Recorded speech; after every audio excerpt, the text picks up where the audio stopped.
कर्म सिद्धांत। हम उस मालिक से बिछुड़कर इस माया के जाल में उलझे हुए हैं। यहाँ आकर हमारी आत्मा ने मन का साथ ले लिया है। हमारा मन इंद्रियों के भोगों, विषय विकारों, शराबों, कबाबों, दुनिया के धंधों का आशिक है। हम जो कर्म मन के अधीन होकर करते हैं, उसका नतीजा आत्मा को भी भुगतना पड़ता है। क्योंकि आत्मा और मन की गांठ बंधी हुई है, इसलिए ऋषि मुनियों ने इस दुनिया को कर्म भूमि कहा है। हजरत मोहम्मद साहिब ने इसे आखिरत परलोक की खेती फरमाया है।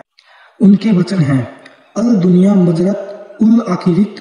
गोस्वामी तुलसीदास जी रामचरितमानस में कहते हैं, कर्म प्रधान विसब करी राखा, जो जस करई सो तस फलुई चाखा। गुरु नानक साहिब फरमाते हैं, तद्दै दोष न देऊ किसै दोष कर्मा अपनिया, जो मैं किया सो मैं पाया, दोष न दीजै और जना। गुरु अर्जुन देव जी इसको कर्मा सदड़ा खेत कहकर बयान करते हैं। इस दुनिया में आकर हम जो कर्म करते हैं, अच्छे हो या बुरे, उन सब का नतीजा भुगतने के लिए देह के बंधनों में आना पड़ता है। इसी प्रकार हजरत ईसा ने फरमाया है, मनुष्य जो कुछ बोएगा वही काटेगा। अगर हम खेत में मिर्च बोते हैं तो मिर्च की ही फसल इकट्ठी करने के लिए जाएंगे। अगर कोई आम का पौधा लगाता है तो वह आम के फल खाने का हकदार होता है। अगर नेक कर्म करते हैं तो सेठ साहूकार बनकर आ जाएंगे। सी क्लास के कैदी होने के बजाय ए क्लास प्राप्त कर लेंगे। झोपड़ी से बिस्तर उठाकर महल में जा बिछाएंगे। लोहे की जंजीरें उतर जाएंगी और सोने के बंधन चढ़ जाएंगे। ज्यादा से ज्यादा हम स्वर्गो या बैकुंठों तक चले जाएंगे। वे भी भोग योनियां हैं। उसके बाद फिर हमें 84 के जेल खाने में आना पड़ता है। अगर बुरे कर्म करते हैं तो हमारे लिए नरक और 84 हमेशा तैयार रहते हैं। स्वामी जी महाराज समझाते हैं, कर्म जो करेगा तू वही फिर भोगना भरना। सहजोबाई कहते हैं, पशु पंछी नर सुर असुर, जलचर कीट पतंग, सभी उत्पत्ति कर्म की सहजो नाना रंग। क्या राजा, क्या प्रजा, क्या अमीर, क्या गरीब, क्या औरत, क्या आदमी, हम सब दुनिया के जीव कर्मों के जाल में फंसे हुए हैं। इन कर्मों के कारण जिस जामे में जाकर जन्म लेना पड़ता है, उसमें बैठकर दुख ही दुख, मुसीबतें ही मुसीबत रहनी पड़ती है। इन कर्मों के कारण जिस जामे में जाकर जन्म लेना पड़ता है, उसमें बैठकर दुख ही दुख, मुसीबतें ही मुसीबतें सहनी पड़ती हैं।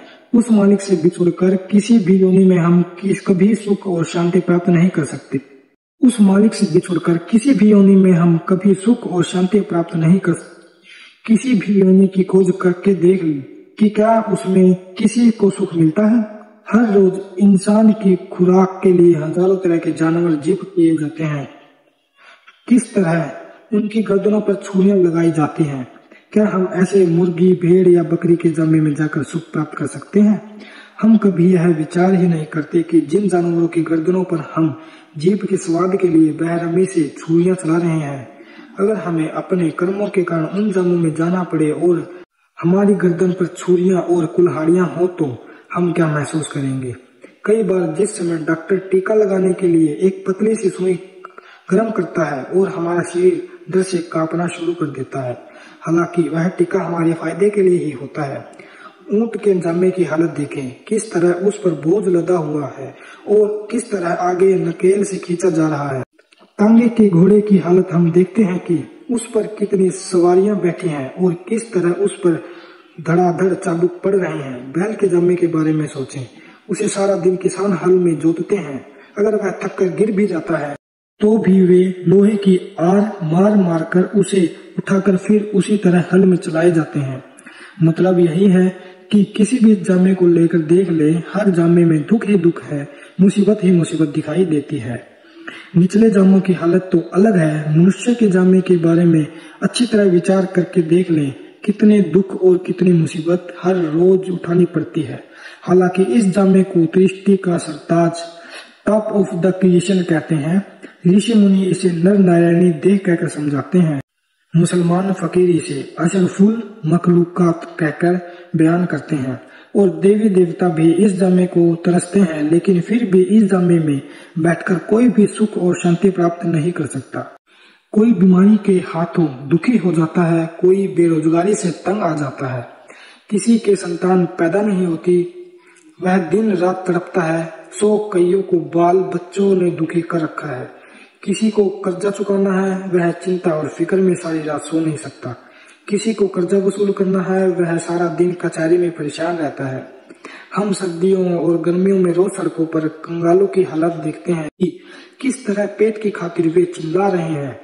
इस तरह अस्पतालों में जाकर बीमारों की चीखें सुनते हैं कि किस प्रकार वे बेचारे दुखी हो रहे हैं। जेल खानों में कैदियों की हालत देखकर पता चलता है कि वे कितना दुख उठा रहे हैं। मतलब यह है कि संसार में जिधर भी नजर डालकर देखे, चारों ओर दुख ही दुख, मुसीबतें ही मुसीबतें नजर आती हैं। कभी भी रेडियो चलाकर या अखबार पढ़कर देखें, दुनिया में किसी न किसी कौम, मजहब या मुल्क के लड़ाई झगड़े चलते ही रहते हैं। कितने गरीबों का खून हो रहा है, किस तरह औरतें विधवा हो रही हैं और बच्चे यतीम हो रहे हैं। जिस दुनिया में यह हालत है कि लोग रोटी कपड़े की खातिर दिन रात भटकते हैं और तड़पते फिरते हैं और मौत का डर हमेशा बना रहता है कि पता नहीं किस समय और किस हाथों आ जाए, उस नगरी के अंदर हम सुख और शांति कैसे प्राप्त कर सकते हैं।